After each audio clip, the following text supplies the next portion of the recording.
Estamos reunidos hoy en la Ciudad de México, siendo las 15 horas del día 6 de febrero del año 2025, reunidos por medio de la plataforma Zoom del Colegio Internacional de Educación Superior, los miembros del jurado integrados por el doctor Mariano Ballesté Chorén, la doctora Mitzi Miriam León Calderón, su servidora, doctora Concepción Rabadán Fernández, para proceder al examen de grado de Diana Maya Morones por tesis para obtener el grado de doctora en investigación psicoanalítica. Pues Diana, tienes la palabra. Adelante. Buenas tardes a todos, muchísimas gracias por acompañarme. Si gustan presentar, ahí está. Bueno, mi nombre es Diana Maya y vengo a presentarles mi examen de titulación que se titula El estadio del eco en un caso de anorexia. Se realiza un estudio de caso de una joven que dice haber sido anoréxica. Yo era anoréxica. Ahora se nombra una artista. La guitarra adquiere una especial significación en su vida. La música es el lugar donde puede ser. Ella refiere escuchar una voz que le habla, no es amigable, le advierte defenderse. Al principio pensaba que la voz venía de su mamá. Después pudo asegurar que era su propia voz. Se encuentra que la paciente no estaba integrada ni había articulado una imagen del cuerpo. En psicoterapia transitó de la identidad confirmada de la voz para acceder a la fase depresiva con gran tristeza por el recuerdo de la pérdida del padre. Al transitar entre la voz y el pensamiento, se sostiene en un pacto de odio con la madre, evitando enloquecer. Este trabajo de investigación es relevante porque hace visible la dificultad que enfrenta la voz para hacerse escuchar y los retos que implica para la clínica.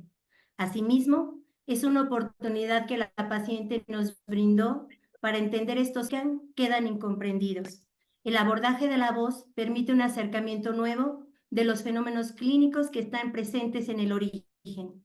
Es menester resignificar la importancia de la voz en la formación del psiquismo en etapas tempranas, primitivas, ahí donde el infante se encuentra en total vulnerabilidad y cada momento y experiencia son significativas para sostener su existencia. Si la voz no logra hacerse escuchar, entonces toma pasajes para poder hacerlo. Tal es el caso de la anorexia. La pregunta de investigación de la que partimos es, ¿qué relación existe entre el estadio del eco y la anorexia? El objetivo general, analizar la relación que existe entre el estadio del eco y la anorexia. Específicos, analizar la relación de la voz en la constitución psíquica del mundo interior y del sujeto de la anorexia. El objetivo general, les decía, es analizar la relación que existe entre el estadio del eco y de la anorexia. Los objetivos específicos son analizar la relación de la voz en la constitución psíquica del mundo interior del sujeto de la anorexia, delimitar el espacio-tiempo topológico de la voz en la pulsión invocante, analizar la anorexia como una problemática del self centrado en la relación de oído a boca. La siguiente, por favor. El capítulo 1, tratamos la fase entre eco y eco desde el mito de Narciso. ¿Qué es el estadio del eco?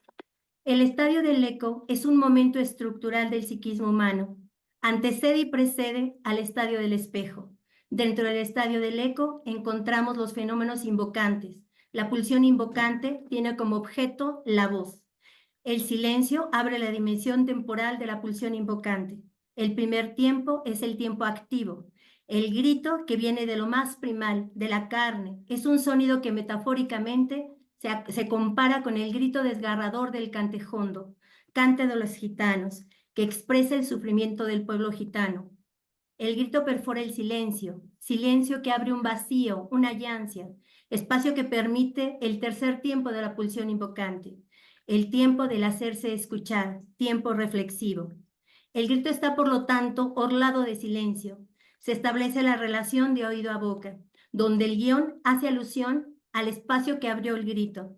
El grito primal del niño se convierte en un llamado cuando el otro, el oído, puede escuchar, surgiendo así el segundo tiempo de la pulsión invocante. Pero, ¿qué es lo que escuchamos? El hacer escuchar las voces es hacer escuchar esas voces acalladas, voces de lo indecible, voces de los goces, voces de lo real que se hacen escuchar. Son esos ecos de las historias que no pudieron ser apalabradas. lo que no pudo articularse en el lenguaje, es decir, en lo simbólico. Entonces, podemos ver que el lenguaje, la cadena significante, gracias a la voz, va anudando los significantes en su dimensión simbólica, pero simultáneamente, también la voz, en su tiempo reflexivo, hace escuchar las voces de lo real. La pulsión invocante se encuentra entre el grito y el lenguaje, entre el sonido y la palabra, y topológicamente se encuentra en el espacio abierto de la botella de Klein, entre el oído y la boca. En el segundo capítulo tratamos la mente y su relación con el psique-soma, un encuentro con Winnicott. En este capítulo se describió cómo el autor introduce el concepto de psique-soma para referirse a la integración entre el cuerpo y la psique, es decir, cómo la mente se enraiza en las experiencias corporales. Según él, el bebé inicialmente vive en un estado en el que no distingue entre el cuerpo y la madre, no distingue entre su psique, ambos forman una unidad inseparable. En el desarrollo normal, esta unidad se sostiene y se mantiene, permitiendo que el individuo sienta el cuerpo como un lugar seguro y habitable. La mente, en este contexto, es vista como una entidad que emerge y se desarrolla a partir de la experiencia psicosomática. Es el resultado de la relación entre el bebé y el ambiente, y particularmente la figura materna. Winnicott plantea 3 fases de desarrollo emocional primitivo. Winnicott destaca la importancia del ambiente y las relaciones tempranas en el desarrollo emocional primitivo, sugiriendo que un medio ambiente posibilitador puede ayudar a la creación del mundo interno sano. El bebé parte de un estado de dependencia absoluta. Al principio, el bebé no existe. Lo que existe es una pareja de crianza. Los núcleos pueden ser tan fuertes o débiles, dependiendo a su vez de lo fuerte o débil que sea el yo de la madre. Winnicott plantea fases y la primera es de integración, no integración. En esta fase se forman los núcleos de ilusión y desilusión. La madre da la ilusión de que el niño es el que crea el pecho, experiencias de omnipotencia, lo alucina y aparece. Crea el mundo, el núcleo del mundo interior. El objeto self, después se crean los núcleos de la sensorialidad. Cuando el ambiente falla, debido al fracaso de la adaptación, se convierte en un ataque contra el psique-soma, ataque ante el cual el bebé debe reaccionar. Estas reacciones interrumpen la continuidad existencial del sujeto. Cualquier exceso en tales reacciones produce la amenaza de aniquilamiento. También plantea una fase depresiva o de inquietud. En esta fase se crea la membrana del mundo interior. Esta membrana envuelve los núcleos y posibilita la instauración de la psique en el cuerpo, haciendo psique-soma. El yo piel delimitará un interior-exterior, lo que es yo de lo que no es yo, posibilitando así la personalización. Si algo falla en esta fase, como un derrumbe, el bebé vive amenazas de fragmentación. El miedo al derrumbe es un derrumbe del self unitario. Por un lado tenemos la falla del establecimiento del self unitario y por el otro un derrumbe por deprivación de los controles. Como respuesta subjetiva, la mente se va independizando de la parte correspondiente a la psique en el binomio psique-soma. La mente va adquiriendo una entidad fuera de la psique sin ayudar a la continuidad de la vida psicosomática. Ver la siguiente diapositiva. En el capítulo 3 abordamos los patrones de uso del padre. Se analizaron estos patrones y se llega a la conclusión de que todos tenemos la tendencia a la maduración, es decir, a la integración. Pero esto no basta. Se necesitan los patrones de integración, es decir, el padre. El padre comienza como totalidad, o sea, como padre, no como sustituto materno. Y más tarde es dotado de un objeto parcial significativo, que comienza como un todo en la organización yoica y la conceptualización mental del bebé. A partir de la verdad universal del padre como totalidad, se desprende la concepción de los diferentes padres como objetos parciales. Como ejemplo, los siguientes: el padre en la mente de la madre, el padre de la ciencia, el padre muerto, el padre del psicoanálisis. La siguiente, por favor. También vimos el método. El método que utilizamos de investigación fue por medio de un estudio de caso en el marco teórico del psicoanálisis. De acuerdo con la teoría de la comunicación, en la constitución del mundo interior, el objeto va cambiando de naturaleza. Primero, se crean objetos subjetivos y paulatinamente se va transitando hacia objetos percibidos objetivamente. Dependiendo de la relación que se establezca con el objeto, se establecerán formas de comunicación y formas de estar en el mundo. Es por eso por lo que retomamos la metodología que Winnicott propone en su texto La comunicación y la falta de comunicación como conducentes al estudio de ciertos pares antitéticos. La siguiente, por favor. Análisis del caso. Las comunicaciones de la paciente y la transferencia nos condujeron a investigar la constitución de su mundo interior. Para ello, se eligieron 3 sesiones mediante las cuales observamos los movimientos asociativos que va haciendo la paciente en dicho proceso. Estas sesiones son el eje de la investigación. La sesión del 14 del 4 del 21 muestra la fase de integración o integración. Romina nos enseñó cómo fue construyendo su primer objeto self, es decir, su guitarra. Nos llevó a pensar la fase entre eco y eco, dada la importancia que tiene la sonoridad para ella. Una vez constituido su primer objeto self, en la siguiente sesión, la del 28 del 4 del 21, Romina hace referencia al padre y la gran tristeza que le causó su traición, mostrando así la entrada a la fase depresiva. Y finalmente, la sesión del 5 del 21 trae todo lo referente a la imagen.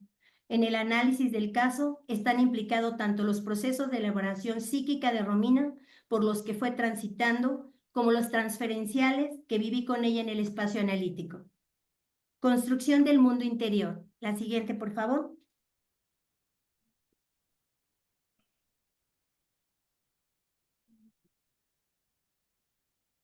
En transferencia, esta psicótica me va a dañar. Me gustaría comenzar contándoles lo que viví junto a Romina en una de las sesiones en el espacio analítico. Faltaban 10 minutos para que comenzara la sesión. Romina me mandó vía WhatsApp unos dibujos que había hecho en su adolescencia. Quería mostrármelos. Los imprimí y al mirarlos empecé a temblar. Mis rodillas chocaban, sentí mucho miedo y ganas de ir al baño. Lo primero que pensé, esta psicótica me va a dañar. Conforme pasaban las imágenes, el miedo se apoderaba más de mí. En transferencia, viví la confusión que ahora comprendo como una angustia primitiva que ella traía al espacio analítico. Por tal motivo, con el afán de esclarecer dicha confusión, empezaremos por analizar cómo fue la constitución psíquica de su mundo interior. Vamos a tratar la preocupación maternal primaria. Para que el ambiente proporcione experiencias de omnipotencia, es necesario que haya identificación primaria de la madre con su hijo y viceversa. Nosotros nos preguntamos, ¿pudo la madre de Romina identificarse con su hija? ¿Proporcionó el ambiente experiencias de omnipotencia que permitieran a Romina desarrollar el aspecto creador de la experiencia? ¿Pudo Romina crear sus objetos subjetivos? Romina buscaba siempre la aceptación y reconocimiento de su madre, pero ésta no logró identificarse con su hija. Hubo un sostén de terror. Ella se integra a la madre cuando dice, ella me lo contagió. Hace referencia a la preocupación por la comida. No tenía energía psíquica suficiente para distinguirse. Romina percibe a la madre como una amenaza, intrusiva, alguien que le dicta cómo debe de ser, cómo es su ser, su existencia. En palabras de Romina, el sistema es como una telaraña que te atrapa, te engaña, es una trampa y luego te culpa y te hace sentir que no tienes iniciativa, te dice que eres mediocre, sé mediocre. ¿Qué significa ser mediocre? Significa no poder ser tú. El dolor del cuerpo es agradable, pero el dolor sentimental cuando te decepcionan, no. Creo que lo peor que puede pasarme, lo que no podía soportar, es que ni mi mamá me quisiera. Sería devastador. Otro de los temas que abordamos fue el padre en la mente de la madre. La madre, aunque no logra identificarse con su hija, la presenta a esta ante un tercero. Por un lado, el psiquiatra, el padre de la ciencia, que la nombra como anoréxica, y por el otro, la Biblia. Cuando era pequeña, mi madre me pegaba mucho con una vara que decía, el que educa con vara no morirá, de un salmo. Lo que está ahí de por medio entre esta madre y su hija es el odio. ¿Para qué la madre de Romina la presenta ante un otro de esta manera? La inscripción en la vara quizás sea una formación en lo contrario. Si no le pega, la odia. Esto está salvando a la madre de no enloquecer y matar a Romina a golpes. En transferencia, esta psicótica me va a dañar. Podría ser que la madre siempre la trataba mal como una manera de protegerse de que la hija no la enloqueciera. Al igual que el padre de la ciencia, ante la insistente demanda de saber qué tenía, yo también la nombré esquizofrénica. Al principio lo viví como un fracaso. Sin embargo, en el proceso me di cuenta de que no es un error, es una vivencia de agonía primitiva. Lo que está ocurriendo es que esa falla, eso no corresponde aquí, en el momento del espacio analítico, sino a algo que ya pasó. Aún así, me retracté con la paciente y me disculpé. Disculpa que a lo mejor esperaba de su madre. Reconocido esto, también me di cuenta de que a pesar de sentirme amenazada, me va a dañar. En lugar de atacar, sostuve y sobreviví. Sostén que facilitó movimientos regresivos de forma natural. También abordamos los objetos subjetivos. ¿Cuál es esa su relación? La madre de Romina no facilitó experiencias subjetivas de omnipotencia que le permitieran crear sus propios objetos subjetivos. Quiero ser entendida, aceptada, querida por mi mamá. Desde la primaria, Romina quiso encajar, tener amigos, comunicarse con los demás. Trataba de ser como las niñas de su edad, pero nunca lo consiguió. Buscaba su aceptación y reconocimiento. En la secundaria ocurrió de nuevo, pero solo se identificó con los raritos, es decir, en la extrañeza. Cuando Romina buscaba ser reconocida por los otros, hacerse escuchar, no lo consigue. Su grito no hizo llamado, no obtuvo respuesta en los de afuera, entonces crea su mundo exterior en el interior. Le dio personalidad propia a sus órganos, quienes fungieron de ese otro para poder hacer esos juegos narcisas de demanda y deseo. Ahora son las tripas, el corazón, la cabeza quienes le responden. Son el eco que la reconocen de manera amorosa, porque el sonido de las tripas era agradable. En palabras de Romina, me gusta escuchar rugir mis tripas, es agradable, el vacío es agradable. El centro del ser se encuentra en ocasiones como esta en el sonido de los órganos. Al fallar la relación con los objetos percibidos objetivamente, Romina hace una especie de costura de sí a sí misma. Trata de asirse a ella misma, pero sobre un vacío.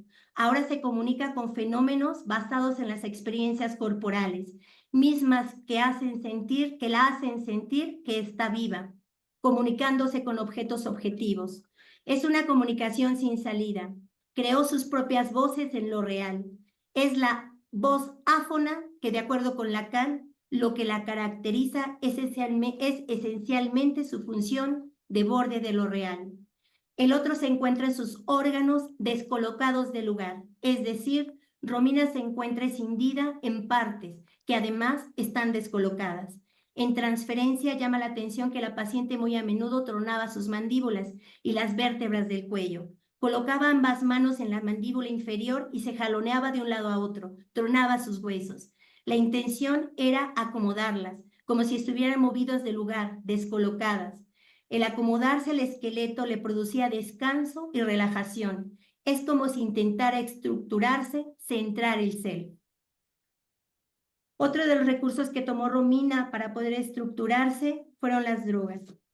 Las drogas también coadyuvaron a que se den estas vivencias de omnipotencia. Cuando me drogaba y tomaba, entraba en un proceso creativo demasiado intenso. Quería hacer y hacer. Ahora son las drogas y el alcohol quienes le permiten vivir momentos de creatividad en donde lo que busca es crearse, hacer para hacer. Del sonido de las tripas pasa a las voces de la anorexia. La anorexia, paradójicamente, a la vez que la destruía, también la construía. Estos movimientos que se dan entre lo que entra y lo que sale fueron las voces que le ayudaron a delimitar lo parte de mí, distinto de mí, que hace mí.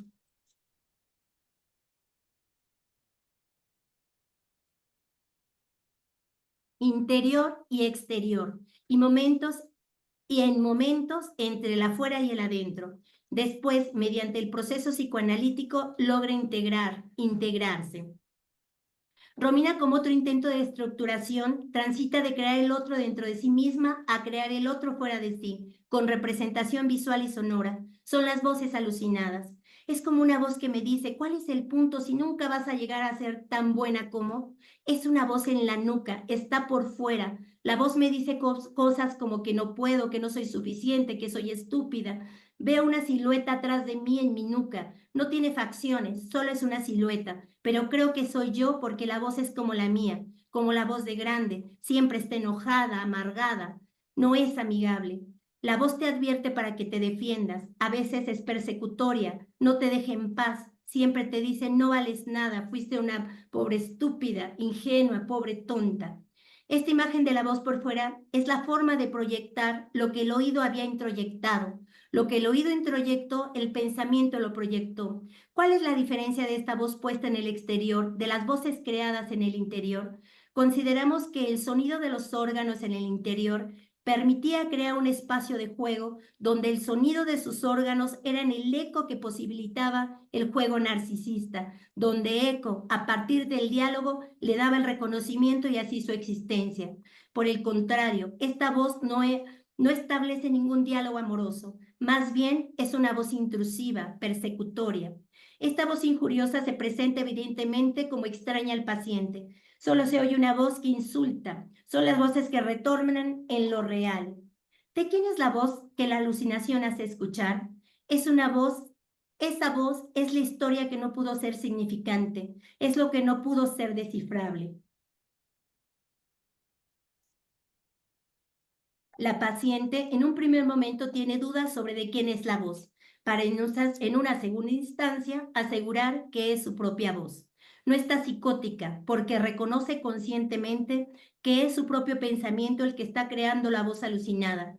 La voz que me ofende sé que soy yo, pero que está por fuera. Veo la silueta que está en mi nuca, pero no veo el rostro, solo la silueta. Pero sé que es mi propia voz. Las alucinaciones muestran el significante en lo real, lo terrorífico del mundo interior. Romina por primera vez siente tristeza. Después de la anorexia ahora se llena de tristeza, su ser es tristeza. Trae al consultorio el poema de García Lorca, Canción Otoñal. El poema habla de la vida. ¿Qué es la vida? Es una sucesión de eventos tristes y felices. A veces te pasan cosas tristes y te queda esa tristeza como parte de tu personalidad. Te conviertes en esa tristeza y no sabes cómo terminar. A lo mejor la muerte es la única forma de acabar con eso. Otro de los rubros que se analizaron fue la distorsión de la imagen, la no identidad de la voz. A veces veo mi cuerpo como si no fuera mío. Veo la espalda gigantesca, como si yo fuera un perro charper lleno de lonjas por todas partes. De acuerdo con Porsche, antes de la identidad con la imagen, hay identidad con la voz. Se necesita esta identidad con la voz para que allí se proyecte, se refleje luego la imagen del cuerpo. Si no hay esa identidad con la voz, no hay esta posibilidad de que se refleje la imagen. En nuestro caso, al no tener identidad con la voz que permitiera proyectar ahí luego la imagen del cuerpo, lo que Romina encontró frente al espejo fue una imagen en lo real, desarticulada de lo simbólico. La imagen, lejos de reflejar la imaginaria unidad, reflejó lo ominoso, lo escindido. Lo que miró fue la voz materna en lo real, una imagen deformada por los goces. El arte como dimensión potenciadora de existencia. Romina piensa que no tiene lugar en el mundo, cree que su único lugar en el mundo es la música. El arte como dimensión de creatividad, como espacio potencial, permite a Romina encontrar un lugar donde poder estar, donde sentir su cuerpo de manera amorosa, excitado. Es el espacio donde puede ser. La música sí la escucha, sí la valida. Si las cuerdas de tu guitarra pudieran hablar, ¿qué dirían? Libre, vibrante, fluido, relajado, es decir, yo. El arte le permite simbolizar lo no hablado, lo no dicho. Los dibujos que realizó la paciente, la música que tocaba a partir de las notas musicales fueron experiencias estructurantes. El arte está hecho de puntos, líneas, separaciones, silencios, tiempos, compases, está hecho de lo simbólico. Esta dimensión posibilitó a su vez estar en lo simbólico de la cadena significante. Asimismo, el arte representó el estadio del eco, es decir, el espacio-tiempo topológico donde Romina pudo escuchar, escucharse y hacerse escuchar. También representó en palabras de Winnicott el espacio potencial donde puede dialogar de forma amorosa con la música y así poder crear su propio objeto ser, la creación de su guitarra. Después de todo eso que Romina tuvo que pasar, ahora sí llega la sesión donde crea su guitarra, su objeto self. En esta sesión empezó diciendo que sus pensamientos la dominan. Después quiso cortarse y finalmente estableció el juego con la música y toda la relación con la guitarra. Mis pensamientos me dominan. Es como una lluvia de pensamientos que no terminan de parar, como si ellos mandaran y no yo. Otra vez viene a mi mente el querer cortarme. La música es un ente muy justo, pero muy caprichoso. El querer cortarse en esta secuencia pareciera que es una manera de detener los pensamientos que se vuelven infinitos. El corte que se hace en el cuerpo. Sin embargo, hay otros cortes que ella va haciendo. Por ejemplo, dejé de tocar y me sentí bien. Ella también dice, pero no me corté, empecé a correr hasta desfallecer. Ahí va asociando. Se da como el espacio potencial de Winnicott, donde se puede preguntar, mover, hacer fenómenos transicionales, vivir experiencias de vida psicosomática. A través de la música como espacio potencial, Romina va haciendo su propio eco. Eco es un otro con el cual está haciendo todo un intercambio, un interjuego narciso con un núcleo del mundo interior. En este interjuego lo que está haciendo Romina es crear su primer objeto self, la guitarra. Le da cualidades de persona, la nombra Marianne, tiene silueta de mujer, es decir, cuerpo, la acaricia y ella responde, la castiga abandonándola, se equivoca y luego vuelve a intentarlo. La guitarra Marianne es caprichosa, a veces te da y otras no. Esta es una creación de ella por ella misma, es el núcleo del mundo interior hecho del self por el self. Cuando el bebé crea el pecho, tiene la ilusión de que él lo crea. Esto es una creación, es un pecho creado por ella de ella misma. Después de medio año de asistir a terapia en el espacio psicoanalítico, ha podido conmigo como eco construir este primer objeto self, parte del mundo interior que es del orden de lo sagrado que le da la existencia. De ahí pasa a la fase depresiva.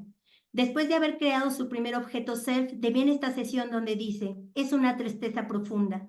Aquí empieza a entrar a la fase depresiva donde se llena de tristeza. Cuando estoy triste, es como si fuera una foto, una cascada llena de tristeza, porque es mucha, mucha agua. Comienza a llorar. Estando conmigo y con un mundo interior creado por ella misma, pasa a poder deprimirse en la situación transferencial.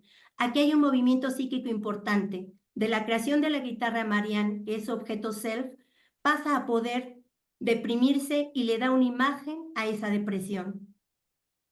Empieza a retomar conmigo toda una etapa de vida donde las imágenes se hacen presentes. Trae el espacio analítico, los dibujos que hizo de adolescente, dibujos que sin embargo no le pudieron ayudar a elaborar psíquicamente en aquel entonces.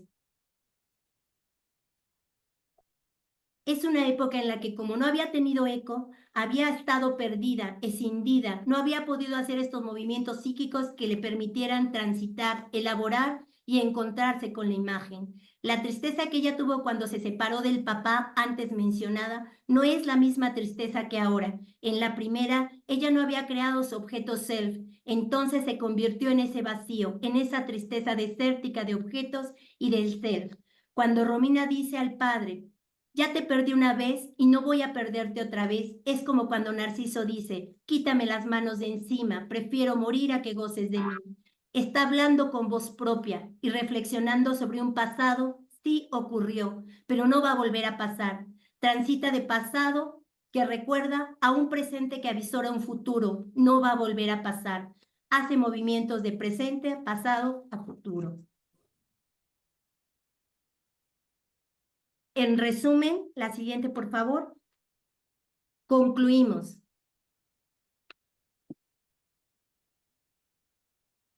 El bebé lanza el primer llanto y el otro llega a su llamado. Sin embargo, después del primer llanto de Romina, no hubo la venida de ese otro. No llegó, no llegó. El vacío que se generó porque no llegó es esa misma voz que regresa en lo real. Ella lanza la voz al exterior en la banda de Moebius y regresa en ese circuito a través de esas voces. No sale de ahí.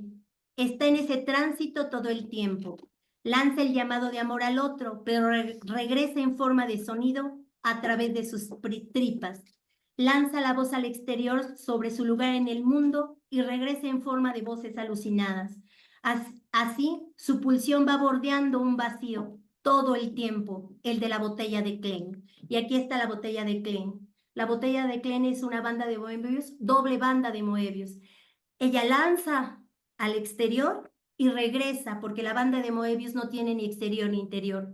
Ella hace el llamado al otro, pero no regresa. Regresa a ella misma, porque no hubo ese otro que la agarrara, que la cachara, que la sostuviera. Entonces regresa en formas de alucinaciones, en formas de delirios, en formas de todo lo que ella está pasando. De voces, las voces, el sonido para ella es un núcleo. La relación de la anorexia con el estadio del eco radica en que no hubo voz por parte de la madre, por lo cual se formó una especie de vacío que ella trata de llenar a través del sonido de sus tripas, de las drogas, de las alucinaciones. Romina se está anudando al sonido como soporte para enfrentar ese vacío, ese real que hubo. Es por lo que el sonido es su referente existencial. La anorexia, la anorexia lo que quiere es vaciar la existencia. Romina debió haberse identificado con su madre. Sin embargo, la madre no posibilitó esto, ya que es ella la que hace este proceso. Debió ser sido escuchada, olida, sentida, mirada, tocada, sostenida, pues eso es lo que constituye, lo que estructura el yo. Como consecuencia, se encuentra que la paciente no estaba integrada, ni había articulado una imagen del cuerpo. En psicoterapia, transitó de la identidad no confirmada de la voz, de la fase entre eco y eco, creando el objeto cuerpo-self, su guitarra sensorial, para acceder a la fase depresiva con gran tristeza por el recuerdo de la pérdida del padre. Al transitar entre la voz y el pensamiento, se sostiene en un pacto de odio con la madre, evitando enloquecer. Gracias. Muchas gracias, Diana Maya Morones.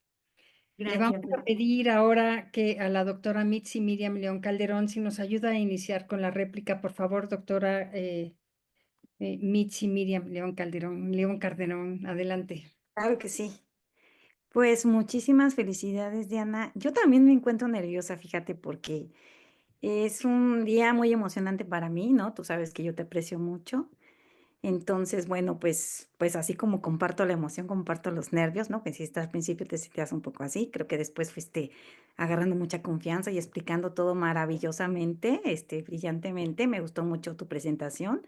No es sencillo una investigación de doctorado presentarlo en un corto tiempo, ¿no? O sea, es difícil hacer esa síntesis y a veces uno no quiere quitar cosas o es muy complicado, te digo, un gran esfuerzo como siempre, ¿no? Que compartimos, que fuimos compañeras de generación.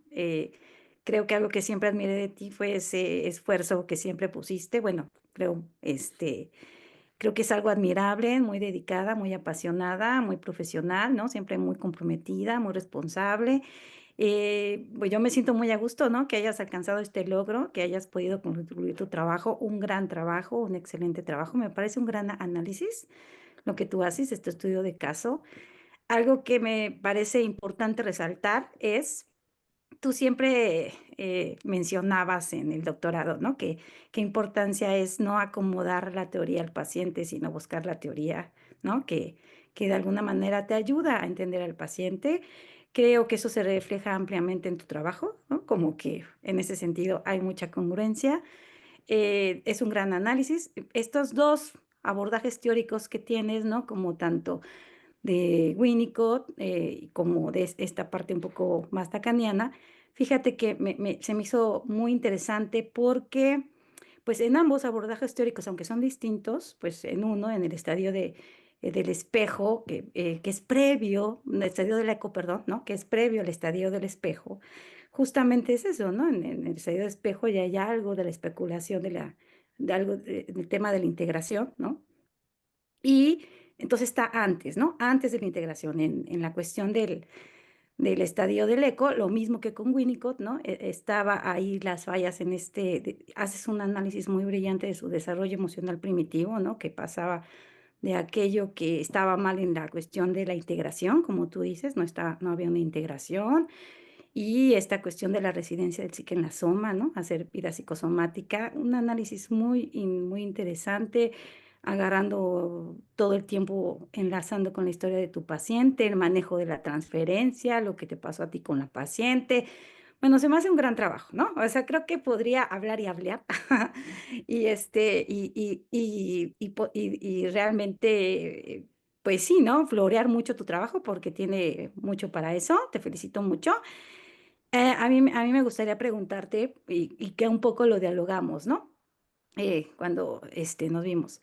Yo me parece, que los logros que alcanzó tu paciente fueron extremadamente extraordinarios, porque, bueno, o sea, que ella tuviera estos momentos de integración, ¿no? Tan importantes, donde de repente siente su dedo chiquito, ¿no? Que hiciera esta construcción de su objeto ser, estas cuestiones, donde se ve que hace por momentos vida psicosomática, ¿no? O sea, y un poco lo comentábamos, ¿tú piensas que estas cuestiones que ocurrieron, que es un gran logro, ¿no? Porque, pues, tú mencionabas hace un ratito, ¿no? Este tipo de casos son un reto para la clínica. O sea, cuando nos llegan pacientes que tienen fallas en el desarrollo emocional primitivo, ¿no? Cuando no se trata de una angustia de castración, sino se trata de una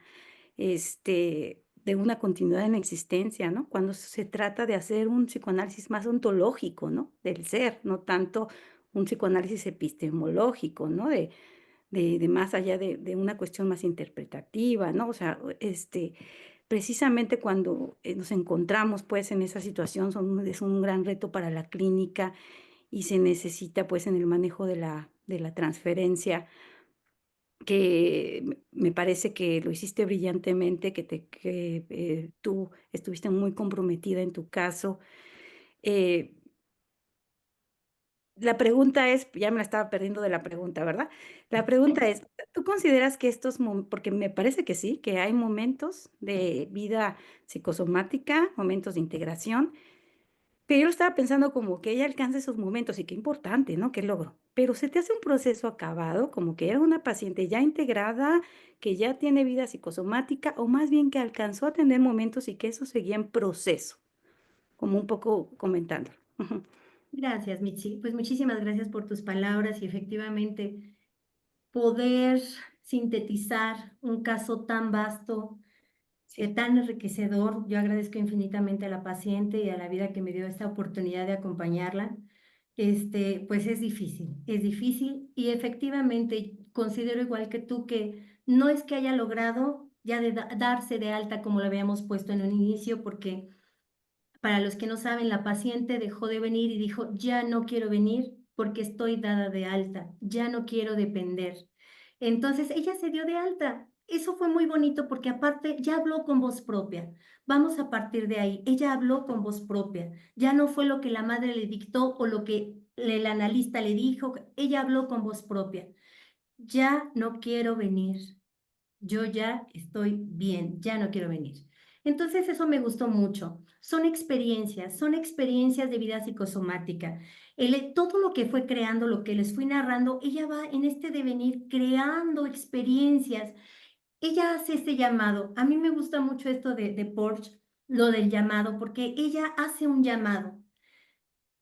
Ese llamado que viene de lo primal del cuerpo, ese grito que desgarra la carne y que está, porque viene de la carne, de los goces, de lo más primal, pues, de lo que somos, para encontrarse con un otro.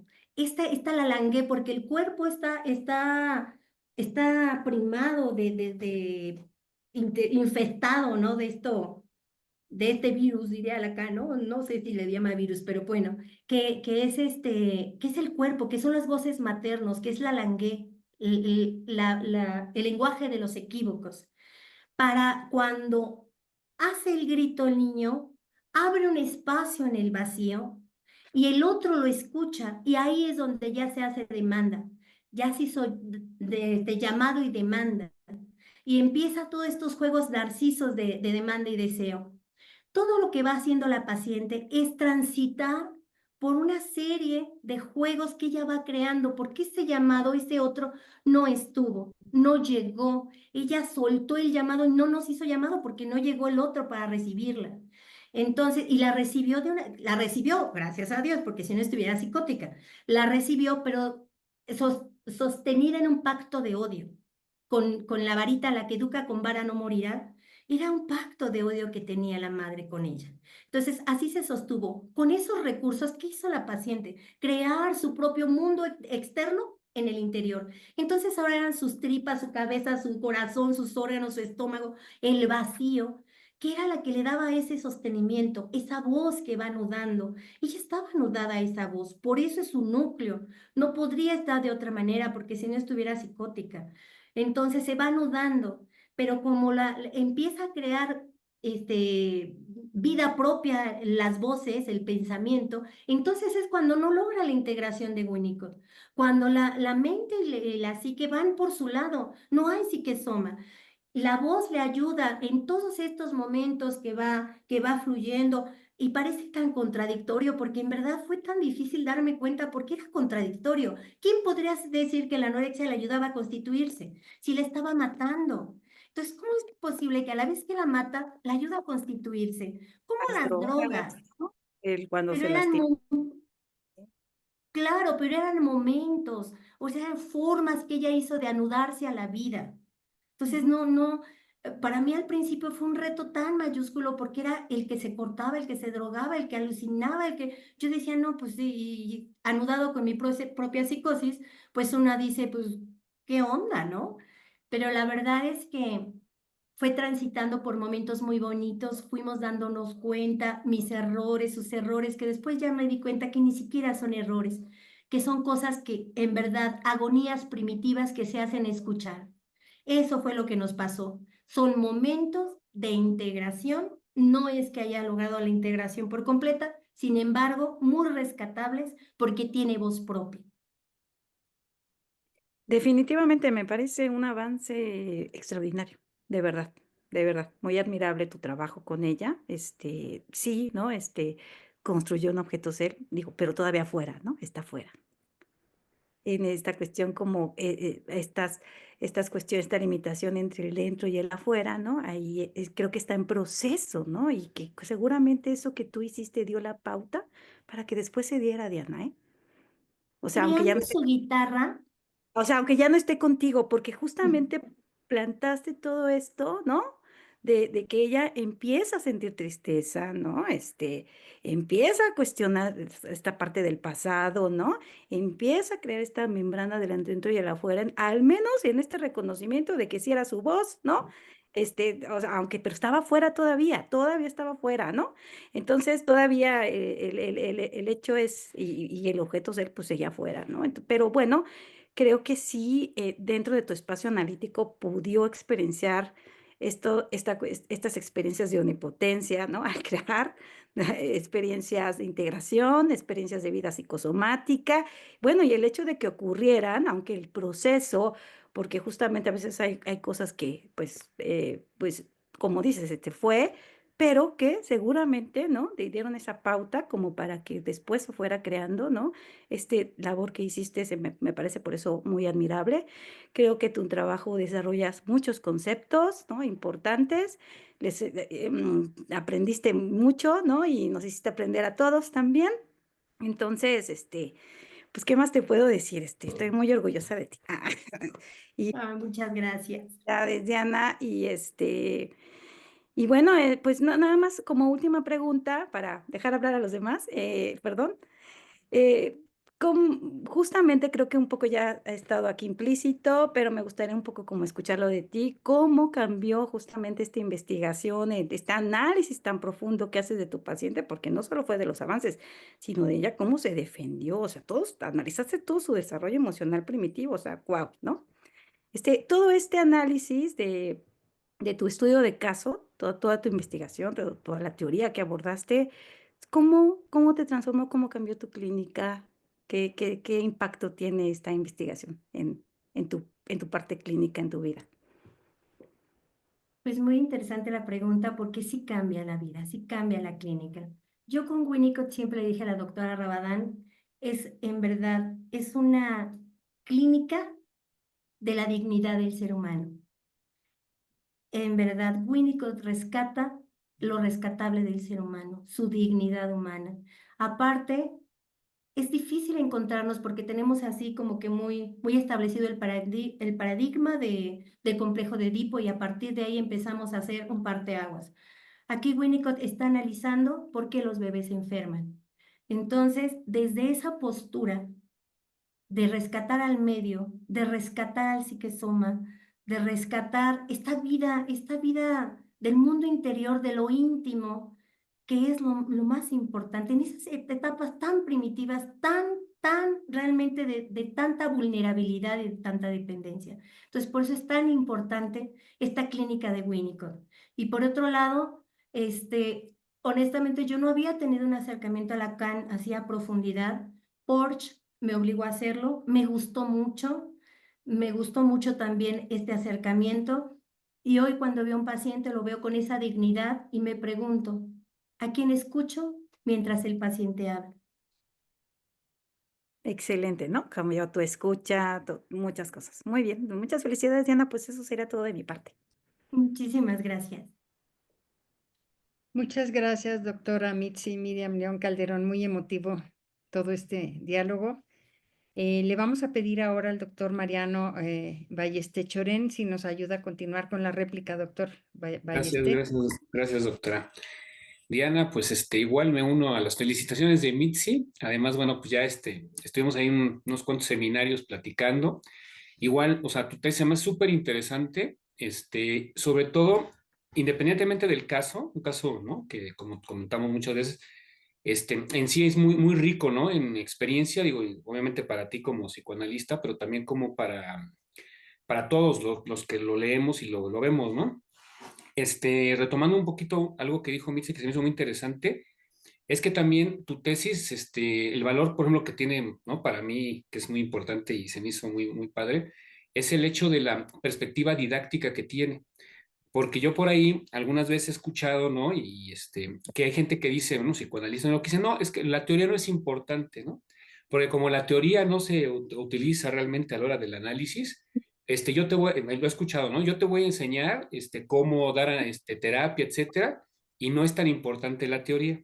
Y entonces justo en esta cuestión, ¿no? Que también comentaba Mitzi, de, como dice André Green, ¿no? Los conceptos o la teoría cambia la escucha. Y tan es muy interesante como ejemplo también didáctico tu caso, ¿no? Que tú misma empiezas diciendo, ¿no? Que cuando viste a tu paciente, dijiste, está psicótica, ¿no? Y a partir de ahí empieza justamente un trabajo, ¿no? Entre tú y tu paciente, en el que empieza a cambiar esa escucha a partir de la teoría, ¿no? Tanto la de Porch como la de Winnicott, la de Lacan, en fin, las que abordaste, ¿no? Este, entonces, en este sentido, yo te quería preguntar, ¿no? O sea, ¿cómo es que diste, o sea, una vez que estabas con tus pacientes, cómo diste con la teoría de, la de Winnicott, sí sé, más o menos, ¿no? Pero la de Porch, ¿cómo llegaste a la teoría de Porch? Con la importancia esta, sobre todo del eco, ¿no? Que cambió tu escucha y que viste que literal, pues tu paciente, ahora sí que entraba perfectamente, ¿no? En esta teoría, ¿no? Y sería esa mi pregunta, ¿cómo fue que llegaste a esa teoría? Y también, por ejemplo, cuando hablas, que es muy bonito, bueno, la parte del mito, ¿no? Que dices que llega un momento en que Narciso le dice a Eco, juntémonos, ¿no? Y tú explicas el por qué no se pueden juntar, y luego, cómo es que él dice, no, bueno, no nos podemos juntar, va después ya, ¿no? Al lago, etcétera, y ahí es donde él se ahoga en la imagen, pero bueno, dices lo que es muy padre, que esta cuestión de que nace, ¿no? Nace en flor. Entonces, ¿cómo relacionarías pues esto justamente con que ella haya al final dicho, bueno, pues ya no quiero seguir, ¿no? Dejo esta parte, y sobre todo también hablas de la importancia de la música, ¿no? La doctora ahí con Winnicott, ¿no? Sobre todo, que me llamaba la atención un poco también el hecho de Winnicott con esto en inglés lo de la palabra play, ¿no? Del juego, que está relacionada con la música también, ¿no? Porque al final ella juega, o play, ¿no? Con la guitarra, que es ¿no? Quien la sostiene, pues. Entonces, esas son mis dos preguntas. ¿Cómo llegaste a la teoría de Porch, ¿no? ¿Cómo cambió tu escucha en ese sentido con ella? Y luego, justamente, ¿cómo verías esta cuestión del mito, que parece que que ella reelabora, ¿no? Gracias a ti, reelabora ese mito otra vez, o sea, como que atraviesa el mito, digamos, pues para llegar a esas conclusiones. Muy bien, pues muchísimas gracias No, también, no, Mariano. Pues vamos a empezar primero, ¿cómo llegué a Porsche? Fíjate que ella tiene, su núcleo del self es la voz, todas las sonoridades. Ella siempre estuvo planteándome que no soportaba el sonido, que el sonido el ruido, el sonido, de las llantas del carro, de la gente cuando masticaba. Yo decía, pues, ¿qué comen? Porque narra una ocasión que estaba con su familia en un restaurante y estaban tocando piano. Entonces ella estaba disfrutando la música de piano como fondo, pero empezaron a llegar los invitados y empezó el murmullo, ¿no? Ahí el barullo de las voces que hablan, que platican, y para ella eso era como un ataque a su ser, o sea, no soportaba ese sonido. Y de repente me dice, es que no aguanto, no aguanto el sonido de que estén comiendo. Y yo decía, pues, ¿qué comen con la boca abierta o qué onda, no? O sea, ¿cómo? ¿Qué pasó? Y no, es que simplemente está tan abierta a todos los sonidos, su núcleo es el sonido. Lo que la está constituyendo son los sonidos, se anuda a los sonidos. Entonces, pues mejor teórico que el eco de la voz del eco, que es este libro, La voz del eco, pues nos ayudó a entender primero todo el recorrido que hace Lacan sobre la voz y después cómo Porsche viene a enunciar el estadio del eco, que es el tránsito que hace, el transitar de la pulsión invocante en sus tiempos, ¿no? En activo, pasivo, reflexivo. Por eso utilizamos y consideramos muy propicio este libro porque trata todos los asuntos sobre las voces, por un lado. Por otro lado, también libro nos brindó la posibilidad de analizar el mito de Eco y Narciso. Entonces dice Porsche que pues siempre tenemos también ya concebido que el yo se constituye a partir de la imagen en un primer momento de Lacan, ya después va cambiando su teorización, pero Porsche dice no, la imagen da el imaginario de completud, mientras que la voz tiene una peculiaridad, es la identidad no confirmada de la voz. Entonces, la voz, todos sufrimos de la identidad no confirmada y de hecho pone como ejemplo a cuando tú hablas por teléfono o no sé, en una grabación y no nos reconocemos. Y esto, ¿cómo afecta en la subjetividad del no reconocerte del ser humano? Entonces no se reconoce y empieza a agarrar el mito para poder explicar estas complejidades entre Eco y Narciso, entre la voz y la imagen. Entonces dice, son dos momentos narcisos, ahí están, ¿cómo están implicados? Bueno, la voz tiene que ver con la imagen, pero también la trasciende, es antes y después de la imagen.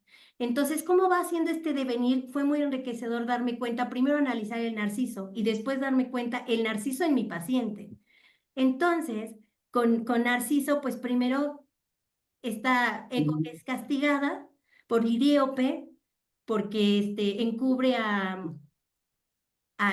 ¿cómo se llama? A Júpiter, quien la está engañando con las otras ninfas, y entonces la condena a no tener voz, o tener voz, pero no puede hablar en primer lugar, solo puede repetir las palabras del otro. Y esto era todo un desafío lógico porque no tiene voz, la voz es sin vida, solamente repite el final de las palabras, Eco sí tiene cuerpo, después lo va perdiendo. Todo esto, ¿cómo se está dando este juego? Ah, Porsche dice, no nada más es eso, también hay un área de juego, un espacio de juego. Entonces es la voz, la imagen y y el juego. Y son estos juegos narcisos que se van dando para que Narciso se encuentre con la imagen, tuvo que transitar todo un proceso, todo un camino, donde la imagen, donde Eco habla, digo, Narciso habla y Eco repite solo el final de las palabras. Entonces ahí Narciso, pues también tiene la identidad no confirmada de la voz, de quién es la voz y no sabe que es su propia voz, piensa que es de otro. Y a su vez, Eco tampoco tiene voz propia, pero sí tiene cuerpo. Entonces, mientras todavía tiene cuerpo, van implicados ahí los deseos, los goces, los todo. En este transitar que se va moviendo, yo te digo y el otro responde. él, como en banda de medios, lo suelta y Eco lo recibe, y lo recibe como son sus propias palabras, según Lacan, el esquema L, en este discurso interior común, pues son sus propias palabras, es un diálogo de amor. Se van estableciendo diálogos amorosos que van a ayudar a que Narciso vaya transitando entre demanda y deseo. Es muy bonito eso, no sé si se alcanza a ver aquí, pero entre demanda y deseo, este es demanda y deseo. Demanda y deseo, demanda y deseo. Va transitando por un camino que lo va a llegar a encontrar a Narciso con su propia imagen. Pero en este camino de demanda y deseo, a su vez se va formando un vacío en más. Este es el vacío donde habita el A. Este es el vacío que bordea el mismo vacío de la botella de Klein, que bordea lo real. Entonces nos fue enseñando cómo se está dando la estructura de la cadena simbólica entre demanda y deseo, donde está ahí el placer y displacer y todo eso por el placer, y en la otra están los goces. Es decir, en este vacío en más que se está formando simultáneamente, no es de que si uno quiera, es simultáneamente por este perdido, por la A como objeto, por la voz como objeto A, ¿no? Y eso lo analiza Lacan, la voz como objeto A. Entonces, en ese transitar, fuimos aprendiendo cuál es la estructura del lenguaje, cómo se va constituyendo, cómo se va dando entre Eco y Narciso demanda y deseo, cómo lo lleva a que bordee un vacío, que es cuando se encuentra en el espejo, y por qué cae Narciso, porque cuando Narciso le habla a la imagen no le contesta, no tiene voz. Entonces el silencio rompe el transitivismo del espejo y hace que Narciso caiga y muera, pero morir paradójicamente era vivir con voz propia. Entonces cuando mi paciente me dice, ya no quiero vivir o quítame las manos de encima, prefiero morir a que goces de mí, está diciéndole a la madre, no vas a reintegrarme, no vas a gozar de mí. Poner ese corte en los goces del cuerpo y en los goces maternos.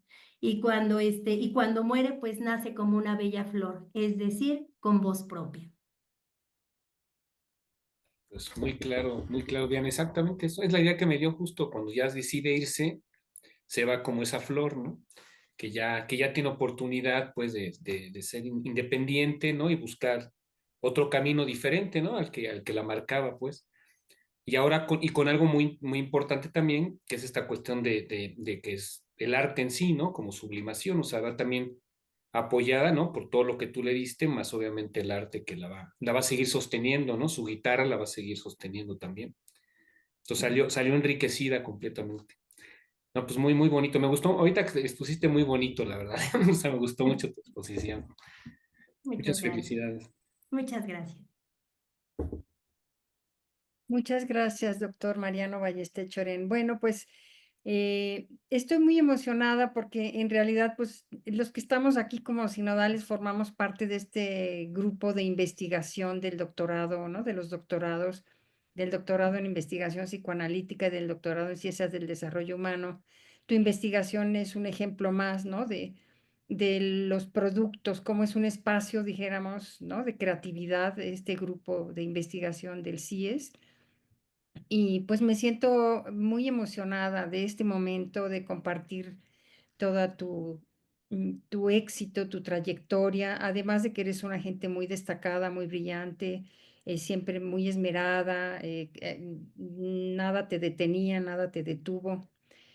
Yo he aprendido mucho de todo el grupo de investigación. Me siento de verdad muy afortunada en la vida de estar en este grupo. He aprendido de tu caso, de la experiencia de Mitzi, de Mariano, su investigación. La verdad es que creo que son aportaciones. Y en esta medida yo te diría, bueno, te felicito ampliamente y te preguntaría en relación a tu estado de la cuestión. ¿Qué es lo que tú estás aportando diferente a estos tipos de casos? O sea, ¿cómo el estado de la cuestión ha explicado la anorexia y cómo es que tú le estás aportando una perspectiva que yo diría diferente?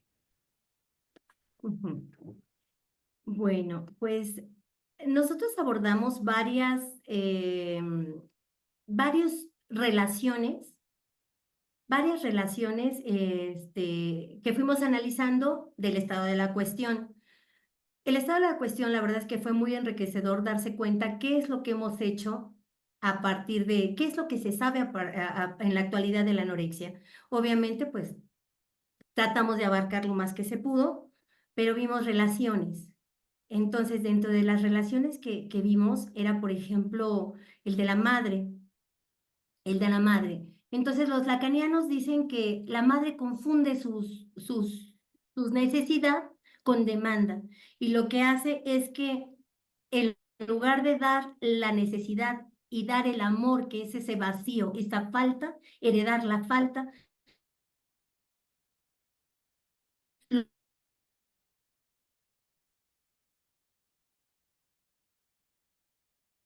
lo que hace es que atiborra y boca, que hay una confusión. Cuando ya hay una confusión, ¿sí nos escuchamos? Se cortó un poco, pero a ver, sigue. Sí, Diana. Cuando está ya la confusión, ya está trayendo la existencia, pero en este caso no había ni confusión, no hubo esa voz no hubo ese espacio del eco, ese estadio del eco que hiciera sonar, resonar en la madre para que la madre la pudiera acoger. No lo hubo. Entonces no pudo llenarla de papilla asfixiante porque estaba centrada, estaba con base en un pacto de odio. Lo que se estaban estableciendo era un pacto de odio.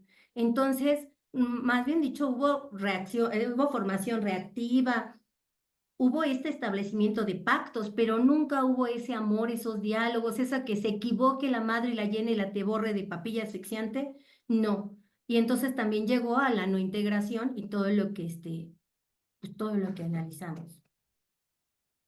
No. ¿Y ¿Qué Eso, aporta? Ah, sí. Ah, ¿vas a seguir?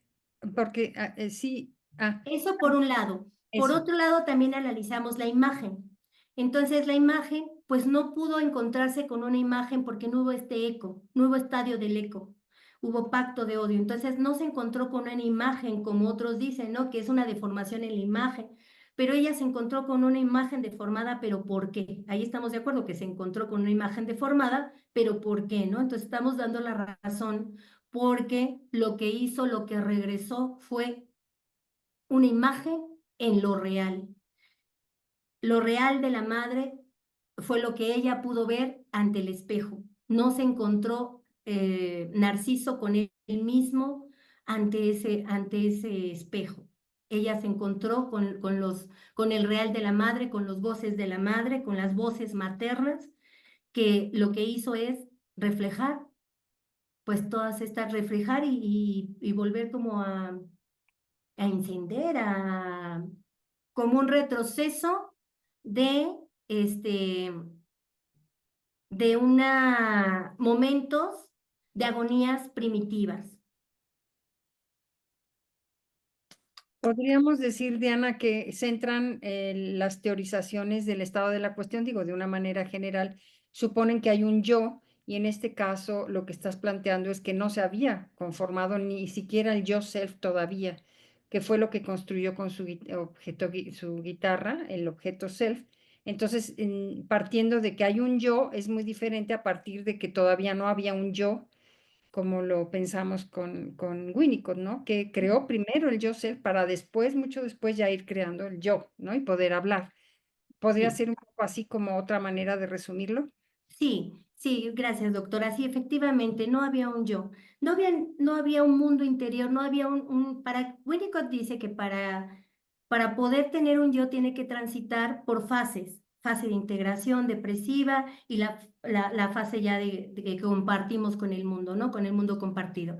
Nosotros nada más analizamos las dos primeras fases. Ella no tenía ni siquiera un objeto self creado, no tenía un mundo interior.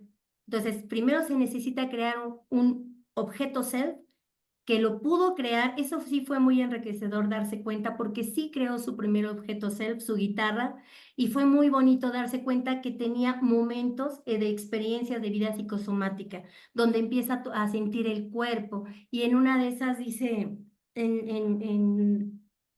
que recuerdo, dice, es muy bonito darse cuenta cómo hasta mi dedo chiquito cuando toco la guitarra responde. Entonces, imagínense lo bello que es darse cuenta que hasta su dedo chiquito, el meñique, responde. Ahí está respondiendo su cuerpo. Su cuerpo ya está respondiendo. Ya hay una vida psicosomática, aunque sean experiencias de vida psicosomática, pero ya tenía un núcleo que era muy diferente a no tener ese núcleo y vivir todo lo que les fui narrando que fue viviendo. Cuando ya tuvo un núcleo, después pasa a la fase depresiva y ahí ya le da una imagen de una cascada porque llora mucho y es mucha tristeza. Pero además, ya no es la misma tristeza que vivió en el primer momento cuando no tenía un núcleo del self constituido, porque ahí se hizo, se llenó de ese vacío, se llenó de esa tristeza. En cambio, ya con un núcleo construido, ya pudo hacer pasado, ya pudo traer todas las imágenes que había constituido en su adolescencia y que no había podido tramitar. Además, ya pudo hacer el duelo, pudo duelar al padre.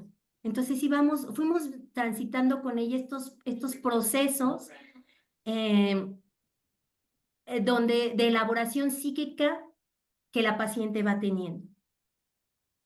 ¿Se podría decir que nos estás dando una comprensión más digna o de una dignidad humana de un caso de una anorexia nerviosa que quizás cuando nos dicen que una anorexia anoréctica, el simple síntoma, como ella dijo, soy anoréctica, o cuando dicen tiene una distorsión de la imagen, como que esta comprensión que nos haces con Porch y con Winnicott junto con tu paciente en la transferencia como que nos da una dignidad humana de la paciente anoréctica. Sí, efectivamente, siempre Winnicott es una clínica de la dignidad humana y esta forma de mirar. Al principio, bueno, déjenme comentarles que este es un secreto, pero es un secreto a voces, porque al principio la doctora es mi asesora y y me puso una descolocada cuando yo le platicaba y yo la nombré.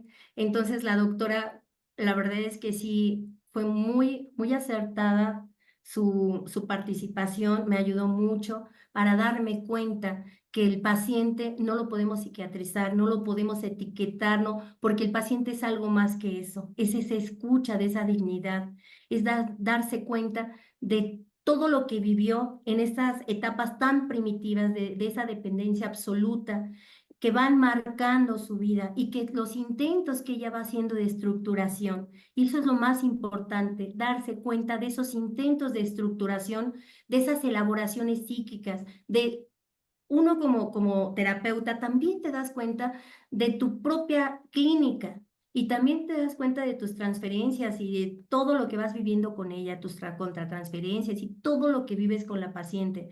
Y la verdad es que pues es difícil reconocer que a veces ni siquiera lo sabemos y que son casos difíciles de abordar, pero que no porque sean difíciles ya para pronto los etiquetamos y ya está psicótico y me va a dañar y ya se acabaría ahí. No, al contrario, hay que rescatar esa dignidad del ser humano, darse cuenta de todos los procesos que ha vivido, que ha cambiado, que ha transformado, sus elaboraciones psíquicas, el que hable con voz propia, el que vaya decidiendo, el que se vaya separando de la madre, todo lo que fuimos viviendo con ella, la verdad es que fue muy enriquecedor para mi clínica y para mí, además de la clínica, como persona, porque siempre se atraviesa algo de los pacientes en nosotros como personas. Bueno, Diana, pues muchas gracias y nuevamente te felicito por toda tu presentación, por todo tu trabajo. Ha sido muy importante para el grupo que tú estés con nosotros, que pertenezcas al grupo. En lo personal, ha sido muy grato trabajar contigo, una gente realmente muy destacada. Muchas gracias y felicidades. Y nada más para cerrar tu examen antes de que la doctora Mitzi Miriam León lea el acta de grado. Vas a cerrar brevemente tu examen con tus palabras, con tu voz propia. ¿Cómo quieres cerrar tu examen? Agradeciendo. Quiero cerrar mi examen agradeciendo a la vida, agradeciendo a Dios, a mi familia, que es lo más en verdad. Siempre la familia es lo que te sostiene, mis hijos, mi nieta, sus voces. Yo en el agradecimiento puse muy bonito porque a cada uno de mis hijos tengo algo especial que me han dejado y que he dejado en ellos.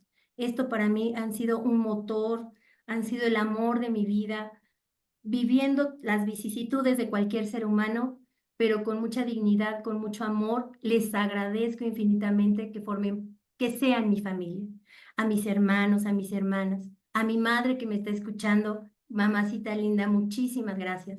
Y por supuesto a todos los amigos, a los compañeros, pero sobre todo al CIES. Quiero agradecer mucho este triunfo que yo lo considero al CIES, porque ha sido la casa que me vio llegar sin conocer a Lacan, sin conocer a Winnicott, y que me fui formando en sus paredes con sus charlas, con sus pláticas, con el profesionalismo que significa y que representa esta institución para muchos, para todos. Gracias, doctora, especialmente a usted y al doctor Ayala, porque siempre estuvieron conmigo. Gracias por sostenerme en todos los momentos que sentía que desfallecía. Gracias por todo. Gracias a todos. Es lo único que quiero cerrar agradeciendo y diciéndoles que me siento muy feliz y muy orgullosa de formar parte de esta comunidad, de estar presente con ustedes y ya. Gracias, Diana. Bueno, pues ahora sí le vamos a pedir a la doctora Mitzi Miriam León Calderón que nos ayude con la lectura del acta de grado del doctorado. Claro que sí. En la Ciudad de México, a las 13 horas del día 6 de febrero del 2025, se reunieron a través de la plataforma Zoom los miembros del jurado integrado por los señores doctora María de la Concepción Rabadán Fernández, doctor Mariano Balleste Chorén, doctora Mitzi Miriam León Calderón, bajo la presidencia del primero y con carácter de secretario el último, para proceder a efectuar la evaluación de tesis para obtener el grado de doctor en investigación psicoanalítica, con reconocimiento de validez oficial de la SEP, según acuerdo número 2008-1641, de fecha 30 de junio del 2008, que sustenta Diana Maya Morones. Los miembros del jurado examinaron al sustentante y, después de deliberar entre sí, resolvieron declararla aprobada por unanimidad. El presidente del jurado le dio a conocer el resultado y procedió a tomar la protesta de ley. Gracias. Bueno, Diana, pues es la protesta de ley. Entonces te vamos a pedir que extiendas tu mano derecha para tomar la protesta. ¿Ahí me veo? Sí, ahí te ves muy bien. Sí, perfecto. Ahí estás muy bien. Y extendiendo tu mano derecha. Sí, Diana Maya Morones, protesta ejercer con ética y responsabilidad la práctica del doctorado en investigación psicoanalítica del Colegio Internacional de Educación Superior. Sí, protesto. Si así fuere, que la sociedad se lo premie y si no, que se lo demande. Pues muchísimas felicidades, Diana. Ahora sí ya todos podemos aplaudir, abrazar, A festejar. Sí, Muchísimas gracias, muchas gracias, gracias a todos que nos acompañan. Muchas gracias, doctora, muchas gracias, doctor Mariano, doctora. Felicidades, felicidades. Gracias. gracias a Mariano, gracias a la doctora Mitzi, por acompañarnos, al ingeniero Alonso, que también Fernando Alonso, que nos ayudó. Muchas gracias, ¿eh? Gracias, doctora. A festejar, Diana. Ahora sí, doctora Diana, a festejar. Sí. Gracias. Bye. Muchas gracias, doctora. Pues Bueno, ya pues saben, son bienvenidos en su casa, que es mi casa, y aquí los espero para comernos un taquito. Felicidades de nuevo. nos Va, vemos. que estén Felicidades. bien, Nos vemos. muchísimas gracias. Dios. Bye. Bye. Hasta luego, doctora. Bye, Diana. Nos vemos. Gracias, Mariano. Gracias. Doctora, Adiós. hasta luego. Bye, bye. Bye.